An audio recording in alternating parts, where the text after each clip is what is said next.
प्राचीन काल में ममासुरली नामक एक अत्यंत शक्तिशाली असुर का उदय हुआ। ममासुर मैं और मेरा के अहंकार से भरा हुआ था। उसने कठोर तपस्या कर भगवान शिव से वरदान प्राप्त किया कि कोई भी देवता, दानव या मनुष्य उसे पराजित न कर सके। वरदान मिलते ही उसने तीनों लोकों में अपने अधिकार की घोषणा कर दी। वह हर यज्ञ, पूजा और शुभ कार्य में विघ्न डालने लगा और कहता, उसके कारण देवताओं के यज्ञ अधूरे रह जाते, ऋषियों की तपस्या भंग हो जाती और मनुष्य अहंकार में डूबने लगे। संसार में यह भ्रम फैल गया कि सब कुछ स्वयं के बल से प्राप्त होता है। तब देवता और ऋषिमुनि भगवान शिव और माता पार्वती की शरण में पहुँचे।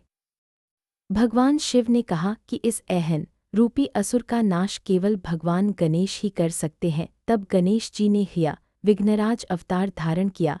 इस अवतार में वे विघ्नों के स्वामी थे, जो अहंकार और अज्ञान के विघ्नों को दूर करने वाले थे।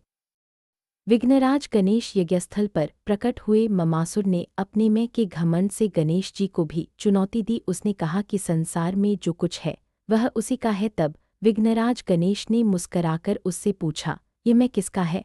यह प्रश्न सुनते ही ममासुर विचलित हो गया, उसका अहंकार डगमगा गया। गणेश जी ने दिव्य शक्ति से ममासुर के भीतर के मैं और मेरा के भाव को नष्ट कर दिया। उसका अहंकार टूट गया और वह गणेश जी के चरणों में गिर पड़ा। गणेश जी ने उसे क्षमा कर भक्ति का मार्ग दिखाया। विघ्नराज अवतार यह सिखाता है कि न अहंकार ही सबसे बड़ा विघ्न है। विनम्रता, समर्पण और ईश्वर भक्ति से ही जीवन के सभी विघ्न दूर होते हैं।